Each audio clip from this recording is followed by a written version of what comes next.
Good. Thanks. I'm Maggie Cantor. I'm a psychologist, and so I am at UAB in the Department of Pediatrics. And then I also have a private practice, so kind of a combination.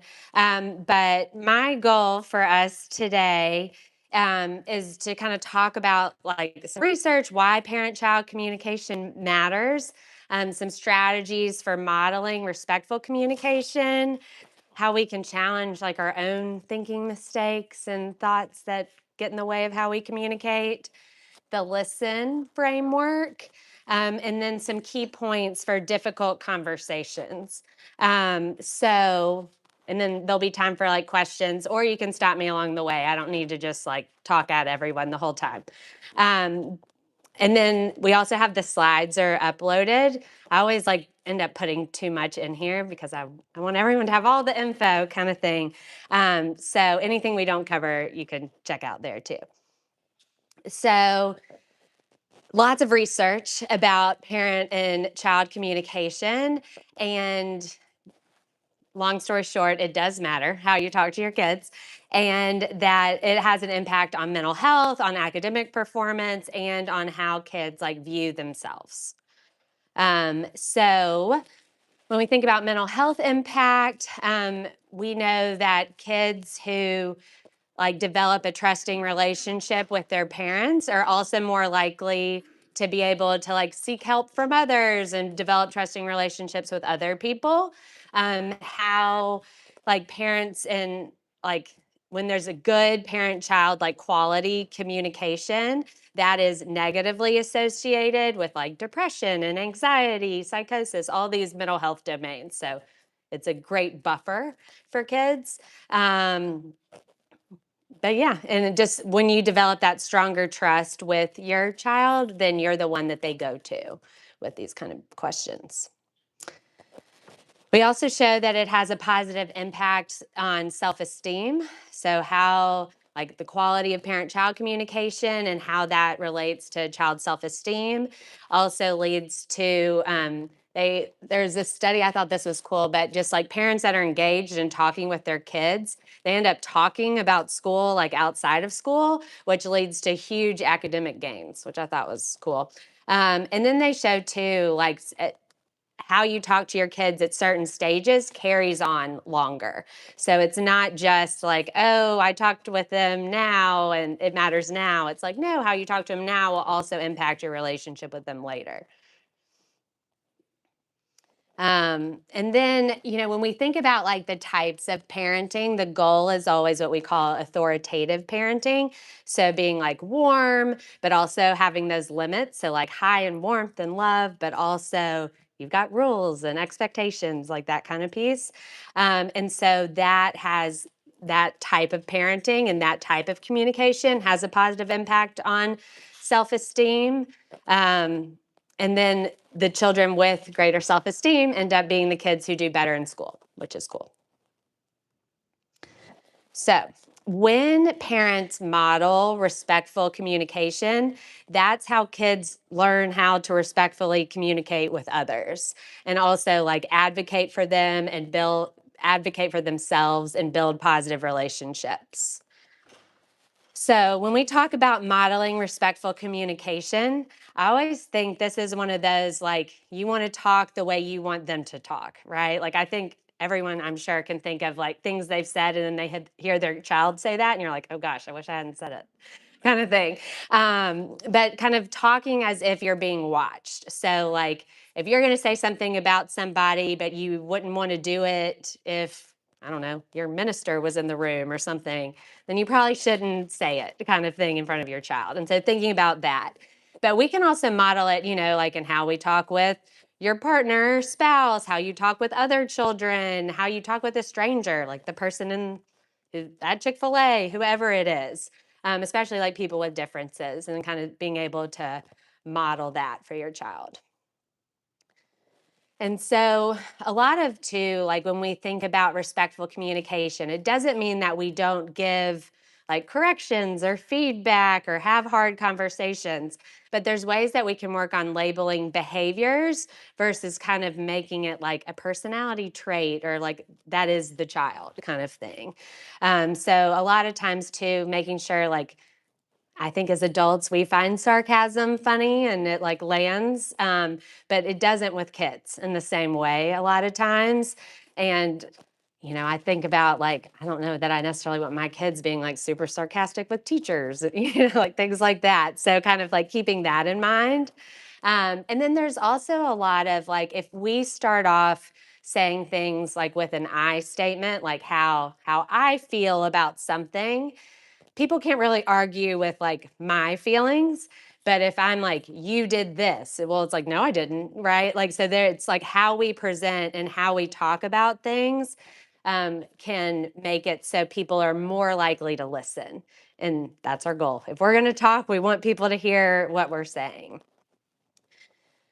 This is one of my favorite skills. So there's a type of therapy that's called dialectical behavior therapy, and they have a whole kind of like module on what they refer to as interpersonal effectiveness. So like how to get along with others in that manual. And so Dear Man is one of my favorite skills because I think it's easy to remember. We're like real big on acronyms in psychology.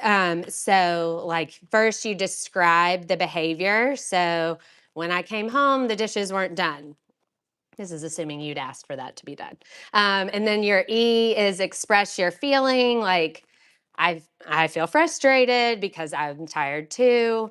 Assert, so like tell the other person what it is you want them to do. Like I'd like us to share the chores after dinner. And then like reinforce, like basically like what's in it for them. Like why should they do what you're asking them to do? And it's so we can like get them done quicker and both have downtime. And then the man part, so if the dear is what you say, the man is how you say it. So like appearing mindful, so like if you're having this conversation, you are looking at them and just doing this like one thing at a time. Is same with appearing confident. Like if we're like on our phone or doing other things, then it doesn't seem like we think this is really important. So why should they listen to us in that kind of situation? And then this is the one when I'm working with kids, I always like really emphasize is the negotiate. Like just because you ask something nice doesn't mean that somebody has to do what you ask them to do. So it's like kind of after you give your like kind of request, like do you have another idea or how does that sound to you or what do you think of this plan, like something like that that just kind of opens it up to feedback in that way. So big fan of Dear Man.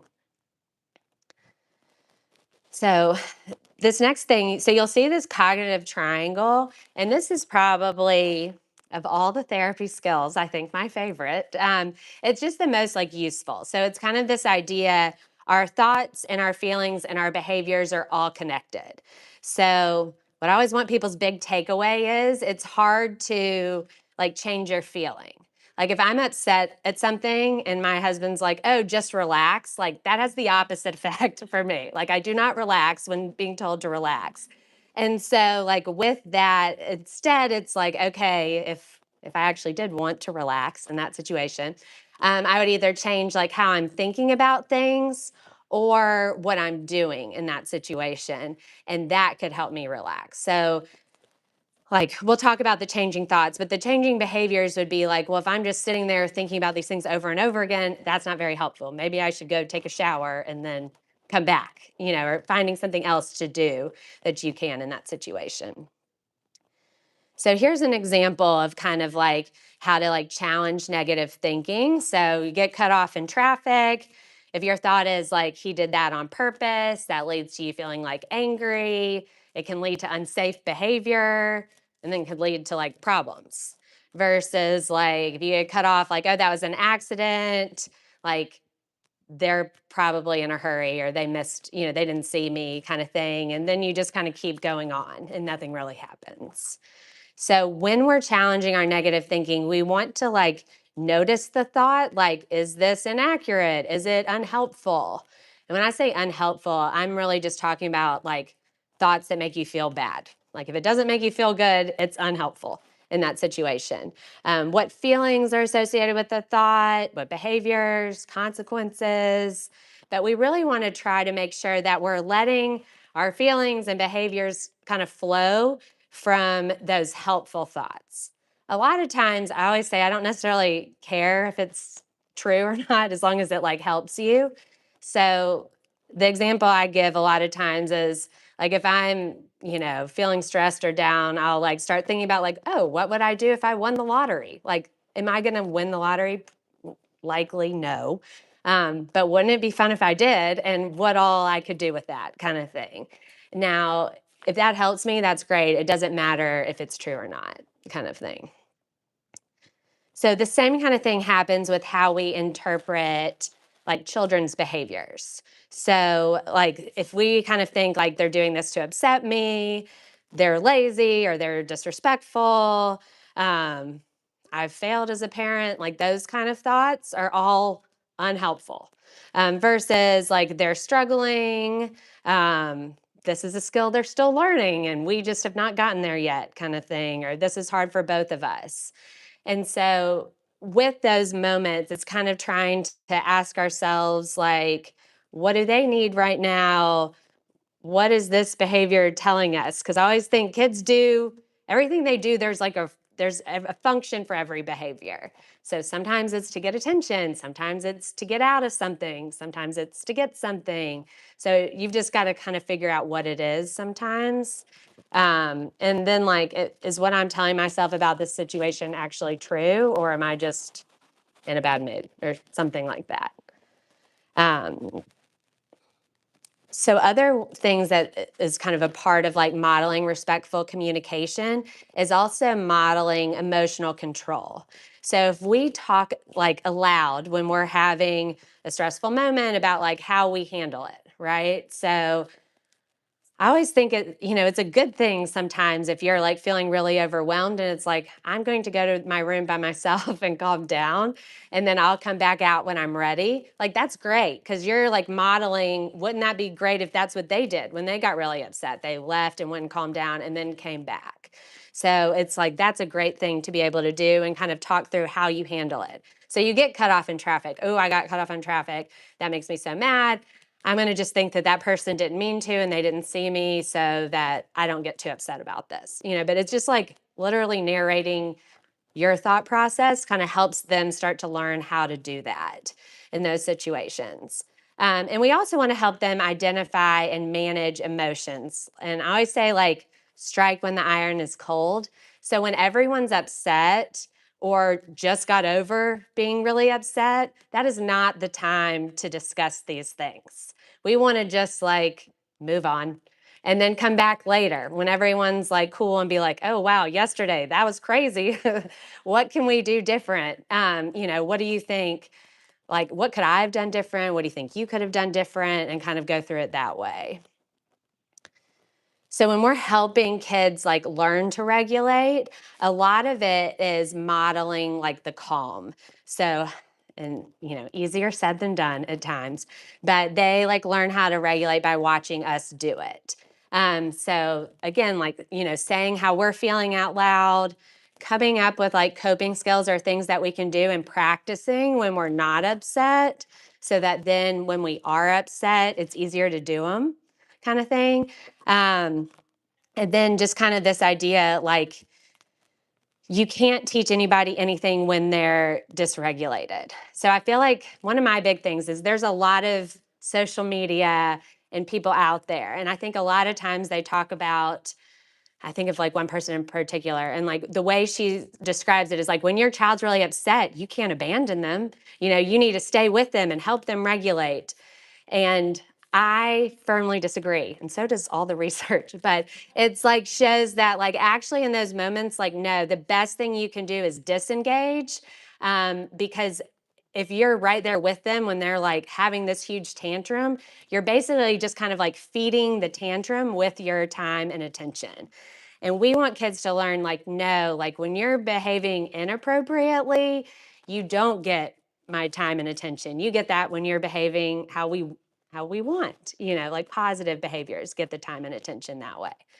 So, other ways that we can do that is like things like there's a skill that's called an exit and wait plan. And I'm a big fan of this one. But this is kind of when it's like when everyone's kind of in a conflict, right? Like mom, dad, kids, everyone is kind of in this moment. It's like you have a code word. I think about one family we did pineapple because they were like, pineapple would not come up in a conversation otherwise. So, like, pineapple. And when somebody says pineapple, everybody goes to their spot that's like identified in their home and does like an identified calm down something.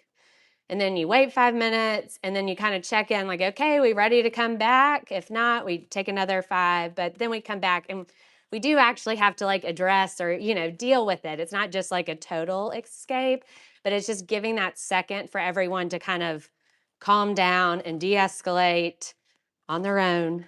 Because that's what we want. We want them to learn how to do these skills on their own too.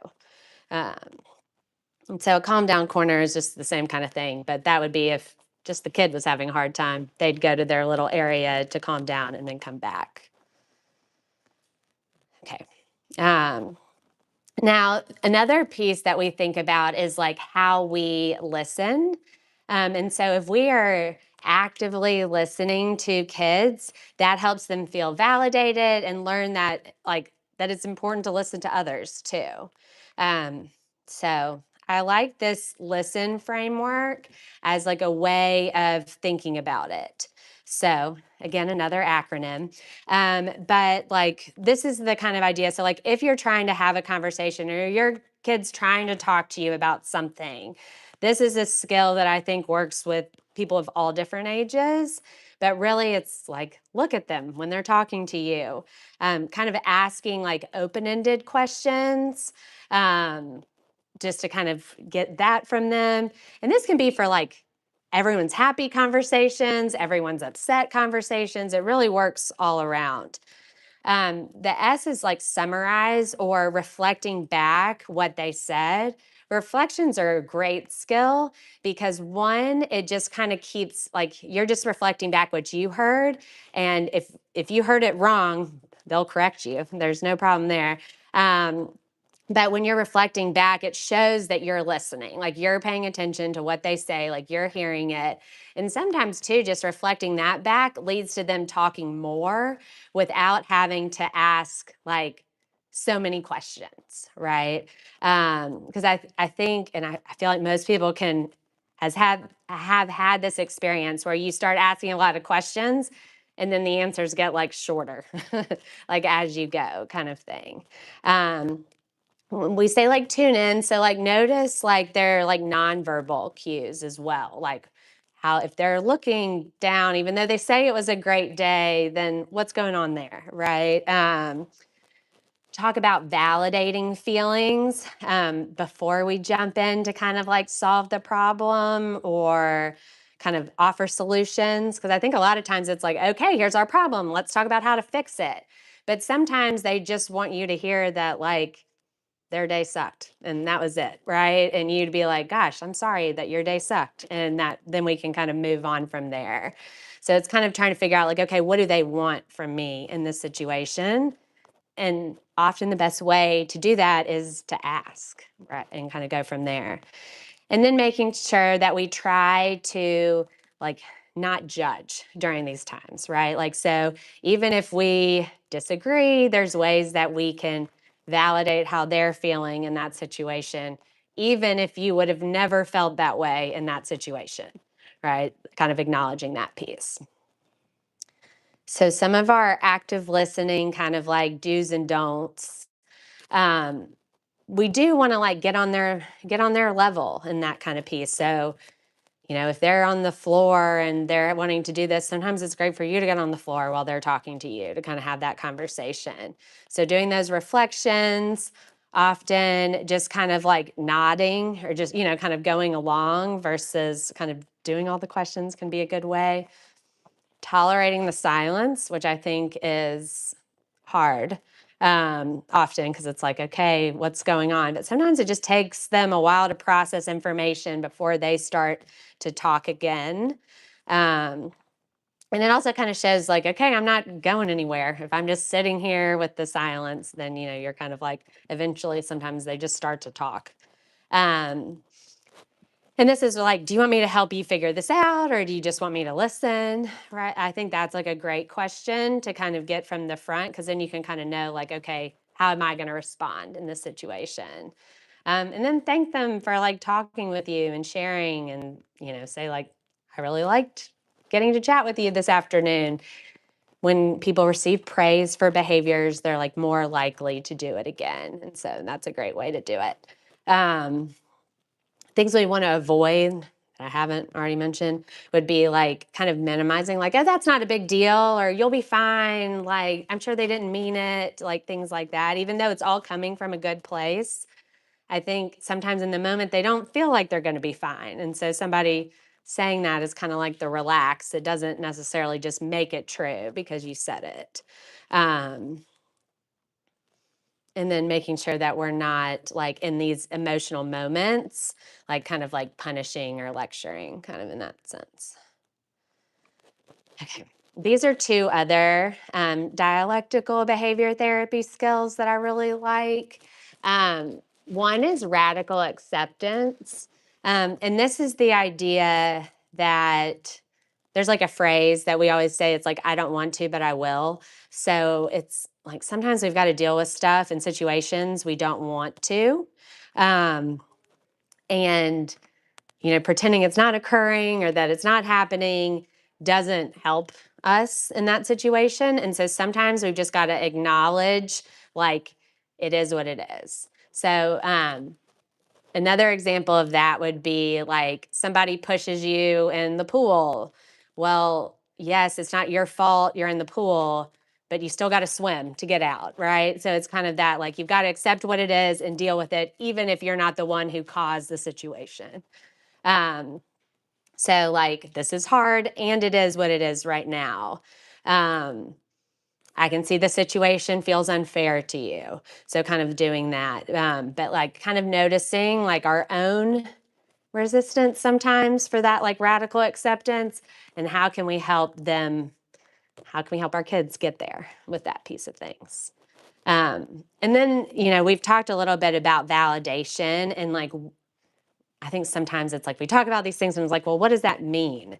So when we're talking about like validating someone's feelings or validating their experience, it's really like being present, reflecting back what they're saying to you, um, noticing like, oh, I noticed that it looks like you've been crying. I'm here if you want to talk to me about what's going on, kind of thing. So like just noticing some of those pieces. Um, Kind of if they tell you a story like, oh, given like how you explained it, it makes sense that you felt that way. So kind of giving that kind of piece, acknowledging the valid, right? Like sometimes some of what they're saying might be extremely valid and some of it might not be. We can kind of focus on the valid in that kind of situation too. And then I think often it's nice to hear, like, if I were in that situation, I'd feel that way too. So just kind of like normalizing and like showing that like you're not the only one who would feel like that can feel good. Okay. Here are just some like different like communication strategies by age. It can kind of like change a little bit as people get older. And it can vary like kid to kid and how they talk about things and just go through. I like always joke that one of my kids, like, it's April and or March, and he like still doesn't remember his like sixth grade buddy's name. And I'm like, hey, I think you should like know this by now. He's like, it's been too long, I can't ask now. And I'm like, I guess I kind of agree with that.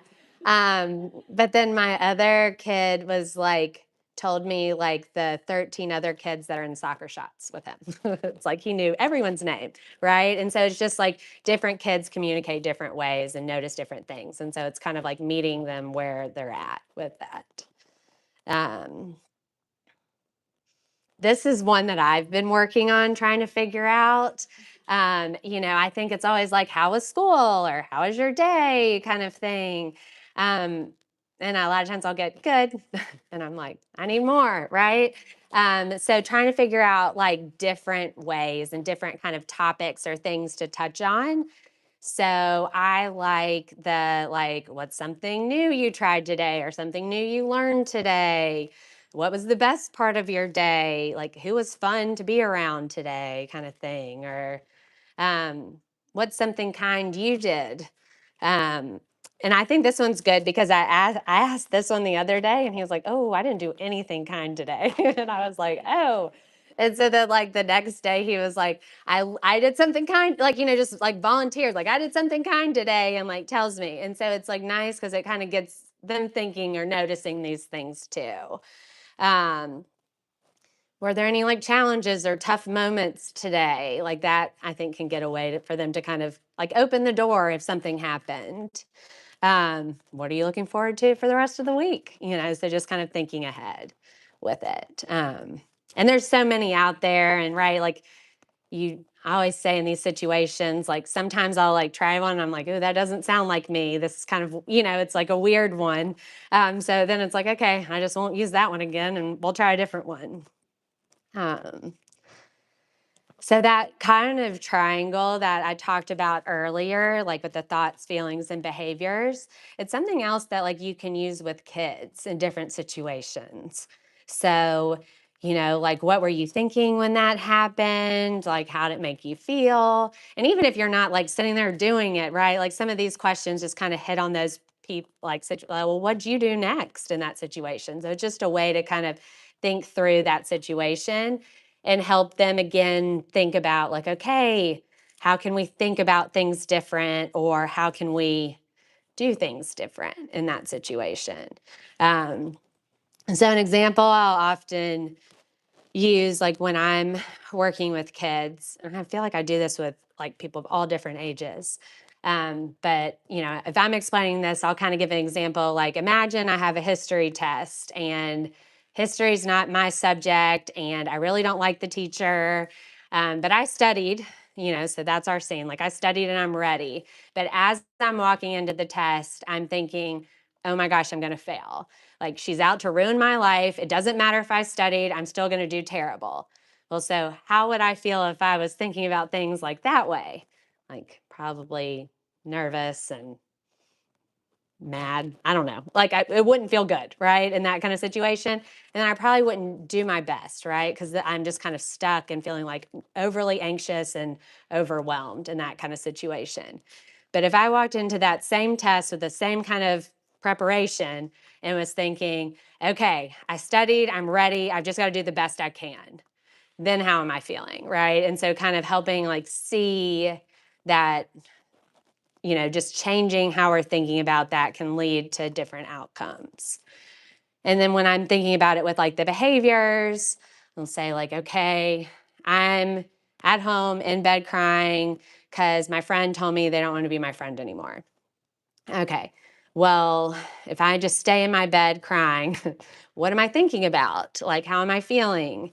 Versus like if I decide to get up and take a shower and turn on a TV show that I know kind of makes me laugh, then it kind of, by doing something different, it gives you the opportunity to think about something different, which then can help you feel different. But if we just kind of keep doing the same thing, it's not really going to change in how we think about it. Um, So, kind of similarly, like when we're helping kids challenge that like negative thinking, um, the way I always think of it is kind of like everyone's been in the car listening to the radio or listening to like a playlist, and a song comes on you don't like. So, what do you do if a song comes on you don't like? Change it. Yeah. We like go to the next song or change the radio station, and helping kids think like, okay, we can do that same thing with our thoughts. Like if you have a thought that comes in, first you got to notice like, oh, this thought is not making me feel good. You can kind of like check it. Like, is this even true what I'm thinking about? Like, what's the evidence that kind of supports this thought? And then, I mean, and you don't even have to check it. If it makes you feel bad, you can just work on changing it. So having some kind of good go-to helpful thoughts that, again, make you feel good in that situation. And then I think too with this, I always kind of encourage people to think like, would you say this to a friend if they were in that same situation? And it's like, if you're treating this yourself this way, but you wouldn't treat anybody else that way, then that's not okay. We want to be just as like kind to ourselves as we would be to other people, and kind of noticing our thoughts. Okay, so there's so many, I feel like, difficult conversations and difficult topics that are out there. Um, and I think that no one is sitting there thinking, like, you know what I'd love to talk about tonight? Like preventing child sexual abuse, right? Like, no one is like dying to have that conversation or talk about these things or have like, a consent conversation. Like, no one wants to talk about this. And these are conversations that like need to happen. So, some kind of like key points for some of these difficult conversations is a lot of times kids will come to you and they'll ask something. And so, there's certain things like, I think of an example would be like, sometimes like there'll be like bows on the mailboxes. And I feel like my young kids know that like a pink bow is a baby girl, a blue bow is a baby boy, but then there'll be these other colors and they'll be like, what's this color ribbon for, kind of thing. Now, I don't necessarily feel the need like when there's a new color to just be like proactively like, hey, you're going to see this ribbon around, like this is what happened. Like, I don't need to do that. Like, they don't need to, if they're not interested and they're not asking me, I don't need to tell them about the tragic event that has hit our community in that kind of way. But if they ask, it's like, then it is good to answer. And again, just answer what they ask. So sometimes we'll like feel like, okay, now they've opened the door, let me give all of the information. And we don't need to do that either. So it's really like kids, and this is what I want to be the big takeaway for difficult conversations, is kids ask questions that they can handle the answers to. And so kind of keeping that in mind, like they asked, I can answer like simply and kind of go from there with it. It's important for us to kind of like appear as if we're calm during these situations, even if like we're kind of freaking out on the inside that you're having this conversation at the moment. But just trying to like regulate yourself in that situation, and making it clear like some of these things, they're not a one-time conversation. You want to set up and kind of establish yourself as the person that your kid goes to for these tough conversations or these tough topics. And so a lot of times somebody will ask me a question and I'll feel like, oh, I've got to answer it right now. But I've like started and realized that is not the case. A lot of times you can be like, oh, that's a really good question. I haven't thought about that. Let me think about it and I'll get back to you. And then actually like think about it and get back to them, with that. You don't necessarily have to answer in the moment. But I think having that kind of like go to, like, oh, great question. Let me think about it. And then it gives you time to think about like, okay, how do I want to respond to something like that? Um, and then, let them know like anytime you have more questions about this, you can always come back and ask me. And then there's also like some signs that they might need more support. So like lots of sleep changes, or your kid who's always loved school is now refusing to go, or there's these different pieces where we kind of think about like noticing some changes, or like we've always loved soccer and now we're not wanting to go to soccer at all and it's like a huge ordeal. So kind of thinking like, okay, something's going on here, like let's think about it. And by like getting more support, it doesn't mean necessarily you have to meet with like a professional or anything like that. Sometimes it could be like talking with like a partner, or talking with somebody else who you feel like would be a good person to kind of help tag team on supporting them in this situation. Okay. So now I'm going to go through some of these like difficult topics with just some kind of like key points and stuff.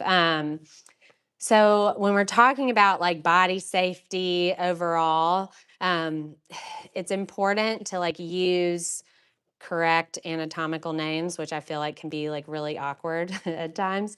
Um, and it's helpful because one, it kind of normalizes it for the kid that they can talk about this and use these terms. And also that if they were to tell somebody about something happening, they would know what they're talking about. Right. So it's like if somebody says somebody touched my cookie, like, well, how do you know what that is? Right. And that kind of piece. It's like they, there would be a different response, right? Um, I think it's kind of helping them understand that, like, no one should touch your private parts without your consent. And like, it shouldn't happen outside the doctor's office or if for young kids, like if someone's helping you take a bath kind of thing, naming that, like, that kind of uncomfortable feeling. And I think this is important for kids of all age. Like if something happens and you don't feel good inside because of it, I want you to come and let me know because we can kind of figure out if this is something that's not okay or if it's something that is okay and it was just kind of the person was not okay, or just figure out what's going on there. I always think it's important to kind of differentiate the difference between a like surprise and a secret.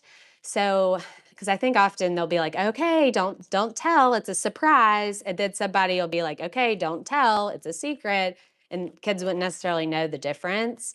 But the way I kind of think of it is like a surprise ends. Like if you're getting someone a present, they open it and then they know what the present is, right? And that kind of piece. But a secret, there's never an end. And it shouldn't be that, kids are told to keep secrets from parents or from other people, that they should, know that, like, if someone tells you something, like, it's up to you whether you tell somebody or not, if you feel like they need help or you need help in that situation. So if somebody discloses something that makes them feel uncomfortable or was not appropriate, we want to stay calm again, right? Even though in the inside we're like, oh my goodness, but we're staying calm because we don't want them worrying about us in that situation. Like, oh, I don't want, oh, mom's so upset or dad's so mad that that happened. It's like, no, we just want them to feel like we're there to support them. Um, like, let them know that you believe them and thank them for telling you. Um, don't like push it, right? Like, let them tell you what they're ready to in those kind of situations. Um, Never promise that, like, if they tell you something, you'll keep it between you two. And when it comes to safety, because you you need to report it or you need to address it. And so we want to kind of set it up that way. Um, and then, if necessary, to contact the authorities and kind of follow that way. I always say there's like the CHIP Center at Children's, which is like a huge, just like abuse prevention center that does all kinds of evaluations and then gives like the necessary support. So it's just a good resource. Um, and this is like a little cartoon I thought was funny. I think like when we're having these conversations, we are having all of these other thoughts go on in our head. But for the kid, they're just thinking what you're saying. It's not so deep. There's not so much that's going on behind it for them. So kind of keeping that in mind. Okay. Bullying. So I think bullying is a term that often gets overused in how we think about it. Um, like, bullying really is like repeated, like intentional harm with like a power imbalance. So, example, like somebody told my kindergartner was very excited that he wore his like LeBron jersey to school the other day. And some kid came up and told him that LeBron was the worst player in the NBA. And like this whole like, and he came home and was like devastated, like, is this true? I was like, definitely not true. So we're like talking about it. But it's like, that's not bullying. That's just mean, right? Like, like people do stuff that's just not kind, and it can be a one off or things like that. But it's, that doesn't make that bullying, right? That's just like another kid saying something like that. Um, Now, if it was like a sixth grader who said that to him every day about every single thing he wore, that would be bullying, right? So it's kind of thinking about things that way. Um, my big kind of takeaways from bullying is like when you look at like bullying prevention research, the number one kind of protective factor from kids getting bullied and being a bully is self-efficacy. So kids feeling like they've got their thing that they're good at. So for some kids, that's school. For some kids, that's a sport. For some kids, it's art, theater, whatever it is, church. But, finding, I don't know how you're good at church, but, like that kind of like getting involved in something. But having their thing that being a part of makes them feel good. And so I think that that's something to kind of work on with kids at all different ages, because I think that thing can change at different times. So what might have been their thing when they're 6 might not be their thing when they're 14, so, but making sure that everyone's got their thing that makes them feel good. And that goes a long way. Um, and again, too, like, I think another big thing is always like stay calm, like as they like say these things and do it. It's just kind of validate how they're feeling, hear their perspective, and then kind of go from there. I think a lot of times too, there'll be like situations that can be tough, would be like maybe like there's a family or relationship change that's happening or a job change. It's like, okay, how do we respond? Like, what do kids need to hear, and what do we kind of want to avoid saying in those situations? Um, I remember like talking with my mom, and I was talking about like being like stressed about something. And I was like, I feel like y'all were like never stressed about like finances or money. And my mom was like, well, yeah, we were. We just didn't talk to you about it. And it's like everyone has those like moments or those things. And you're like, oh, well, and I was like, goal, like there's no need for like those kind of our kids to be a part of those conversations and that kind of way of thinking about things.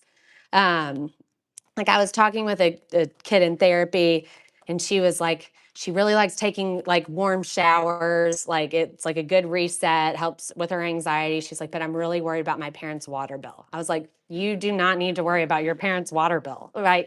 Like your shower is not going to impact it. She's like, even if it's 30 minutes, I was like, even if it's 30 minutes, they won't notice, right? So like helping kind of like kids develop these kind of like worries about things, and you're like, this is not a worry you need to have, right? So kind of keeping some of those conversations out.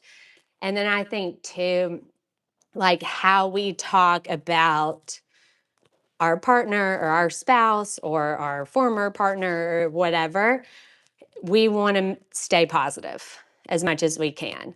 Like I can, and again, this is always hard and easier said than done at times. But even if you're really frustrated with something, like your kid doesn't need to know that, right? And that kind of thing. It's just like kind of take that elsewhere. Um, Another thing that can happen is I feel like too, especially as like as kids get older, grandparents get older, and and people get sick who aren't grandparents too. But just thinking about like how to talk about these pieces and these things with kids. Um, I think again, this is one of those like sticking to the facts and being like clear about what occurred. So not necessarily like trying to sugarcoat it or, and again, I'm not saying give them every single detail about every procedure and how painful everything's going to be. Like they don't need that piece. But letting them know, like, yes, like your dad is sick, it's in his chest. The doctors are doing everything they can to help, and we are going to support him too.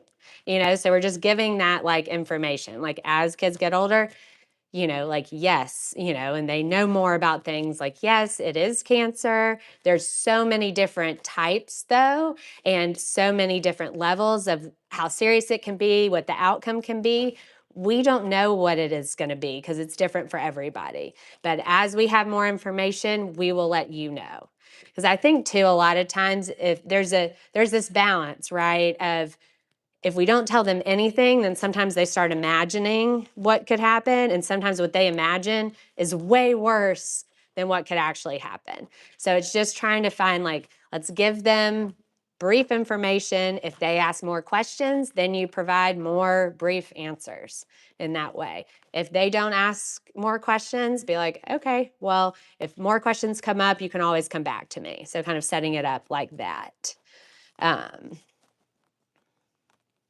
Similarly, like talking about violence or like scary world events. I had someone, this has been, they're like, well, what did you tell your children about the school shooting at X? I was like, I didn't. And they're like, but what if they hear it? I was like, well, I hope they come and talk to me if they hear about it. But they don't necessarily need to have all this extra worries or all this extra things when it might not happen. It might not be something that comes up or that they have to deal with. So if they come to you and ask a question like, okay, so tell me what you know about it, and kind of get their information, because sometimes then you can correct any misinformation that they have, give like honest, again, like brief facts, talk about like who people can go to in those situations. And again, like just kind of like limiting like media exposure during these events. Like I think that, I feel like recently with like, I was very following like the Nancy Guthrie disappearance, like all of that kind of piece. But I don't need to be watching those videos or thinking about, doing stuff out loud, like watching videos on my phone or watching TV news with my kids around, because we don't need to introduce the idea that people can be taken from their homes, right? Like, that we've got enough worries and things already. If we can kind of limit some of this exposure, that's helpful. And then when we think about like when things are more close to home or they are more directly like affected by some of these like traumatic events, knowing that it is like typical for like right after something there to be some changes, right? And so a lot of times like recognizing like, oh yeah, it makes sense that they're very upset, their grandmother died. And so kind of helping that and normalizing that, and kind of thinking not every kid who's, and I'm not saying there aren't ones where it would be helpful, but not every child whose grandmother dies needs to go to therapy. Like sometimes we just need to be sad for a couple weeks and then go back to like what all we have to do and the things we have to get done. Now, when that sadness is getting in the way of them doing things that they love to do, or it's been going on and their grades are falling, or they're not participating in this other stuff, or they've just been so mean that you're like, gosh, I don't want to be around them right now. Those are times that it's good to kind of reach out and see if we can get some help. Okay. And then, so this is kind of our summary, but I thought it was kind of nice to think about, like, I think when we think about all these different things all together, it's like so overwhelming. Like these are all these different conversations I need to have, all these different skills to use. But like sometimes we can kind of like break it down and kind of make like a plan for the week. Like, okay, if I kind of do one little conversation or introduce one new thing, it doesn't even have to be one a day, but this was just like an example, then it can make it a little less like daunting to kind of like take on. But yeah, and then again, key takeaway, kids ask questions they can handle the answers to, so follow their lead. But questions, things like that, anything. Can we email you to get the presentation done? Yes, I think it's uploaded. Already on the Allin website, so allinmountainbrook.org/videos. Yeah. And also too, if you don't want to ask questions in front of everyone, but want to come up after, that's an option too. But thank you all. Yeah.